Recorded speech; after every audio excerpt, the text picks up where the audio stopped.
Olha, 1929, esse ano entrou para a história como da maior crise financeira de todos os tempos. Foi um colapso tão gigantesco que, acredite, a gente sente os efeitos dele até hoje. E aqui nós vamos desmontar, peça por peça, como foi que esse castelo de cartas econômico veio abaixo.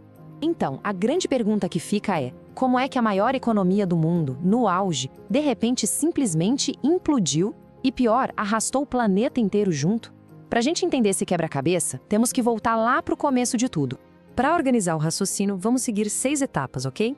A gente vai ver a ilusão da prosperidade, depois as rachaduras no sistema, o crash em si, a Grande Depressão que veio depois, a mudança de rumo e, por fim, o legado de tudo isso.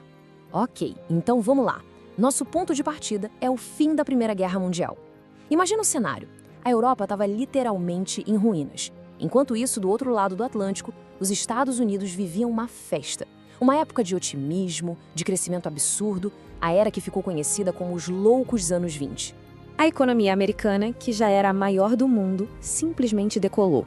Pensa bem, o país não teve seu território devastado pela guerra, então enriqueceu horrores vendendo de tudo para a Europa se reerguer.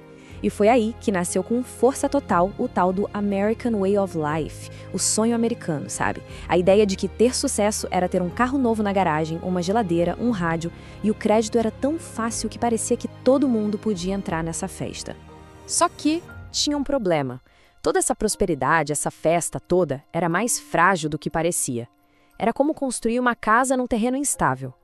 Agora a gente vai começar a olhar mais de perto, sabe? Para as rachaduras que ninguém queria ver, mas que já estavam ali, preparando o terreno para o desastre que viria.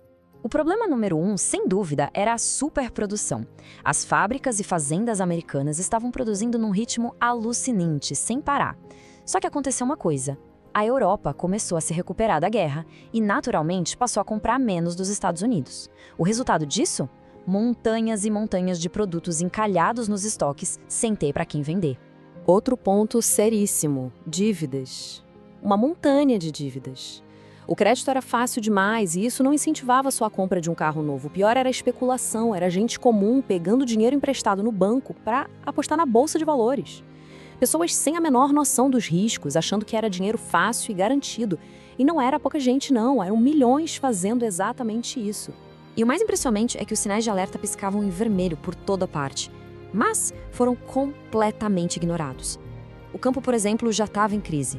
Com a chegada de tratores e novas tecnologias, a produção de alimentos explodiu.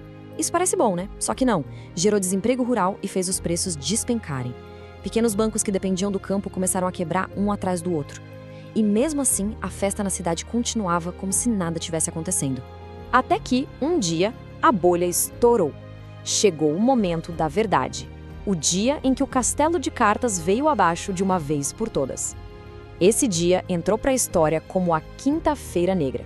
Então, o que aconteceu em 24 de outubro de 1929? Pânico.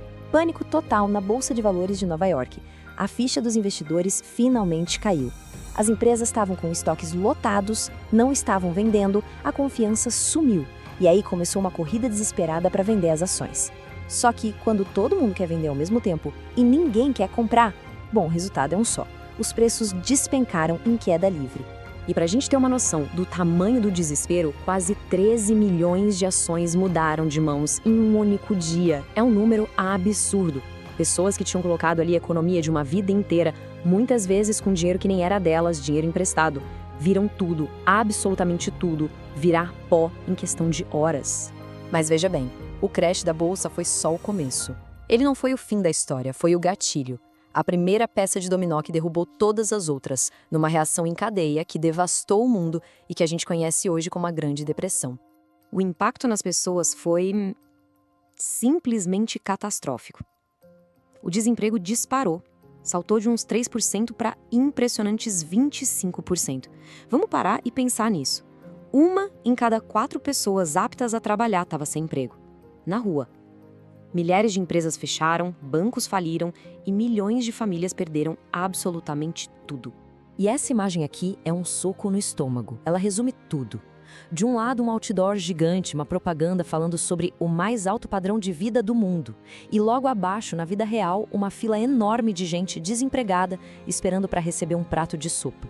Essa era a ironia cruel, a dura realidade que substituiu a promessa de felicidade dos anos 20. E o problema não ficou só nos Estados Unidos, não. Ele se espalhou como um vírus pelo mundo todo. Os bancos americanos, desesperados, começaram a cobrar empréstimos que tinham feito para a Europa se reconstruir. O resultado? Quebraram as economias europeias também. O comércio global praticamente parou. E o Brasil? O Brasil sentiu o golpe com força total. Nossa economia vivia da exportação de café e, de repente, ninguém mais tinha dinheiro para comprar nosso café. Bom, no meio desse caos todo, ficou claro que era preciso fazer alguma coisa. Uma mudança radical. E essa mudança veio com um novo presidente nos Estados Unidos, Franklin D. Roosevelt, e o plano de recuperação dele que ficou super famoso, o New Deal. O que o New Deal representa, no fundo, é uma virada de chave no pensamento econômico. A ideia antiga do liberalismo de que o governo não devia se meter na economia, bom, essa ideia tinha falhado espetacularmente. Então, o New Deal bebeu na fonte de um economista chamado John Maynard Keynes, que dizia o contrário. O Estado não só pode, como deve intervir para consertar as coisas, para salvar a economia. E na prática, o que isso significou? Olha, foram medidas que hoje parecem normais, mas na época eram revolucionárias. Coisas como seguro-desemprego, previdência social, salário mínimo, tudo isso foi criado. Além disso, o governo começou a investir pesado em obras públicas gigantescas. Estradas, barragens, para quê? Para gerar emprego. A lógica era simples. O Estado precisava ser o motor para fazer a economia girar de novo. Mas o legado da crise de 29 vai muito além da economia. O colapso abriu feridas políticas profundas no mundo todo. E, de certa forma, ele acabou ajudando a preparar o terreno para um conflito ainda mais terrível. Pensa comigo. O desespero econômico, a fome, o desemprego em massa, tudo isso é um prato cheio para discursos extremistas. E foi exatamente o que aconteceu. Em países que sofreram muito, como a Alemanha, figuras como Hitler ganharam força, prometendo soluções mágicas e culpando os outros. Não dá para negar. A instabilidade que a crise de 29 gerou foi um dos principais combustíveis da Segunda Guerra Mundial. E aí vem a grande ironia da história. O que de fato tirou o mundo da Grande Depressão? A Segunda Guerra Mundial. A necessidade de produzir armas, tanques, aviões, tudo em uma escala gigantesca, reativou as indústrias a todo vapor, gerou milhões de empregos e finalmente puxou a economia mundial para fora do buraco. E tudo isso nos leva a uma pergunta final, para a gente pensar um pouco. Hoje, com a nossa economia toda conectada, globalizada, com um sistema financeiro super complexo, será que a gente está imune a um colapso como aquele? Ou será que as lições de 1929 continuam sendo um alerta super importante para os dias de hoje? Bom, espero que essa análise tenha ajudado a entender um pouco melhor esse momento tão crucial da história. Se este conteúdo foi útil, considere se inscrever no canal e curtir para dar aquela força. Muito obrigado pela companhia e até a próxima!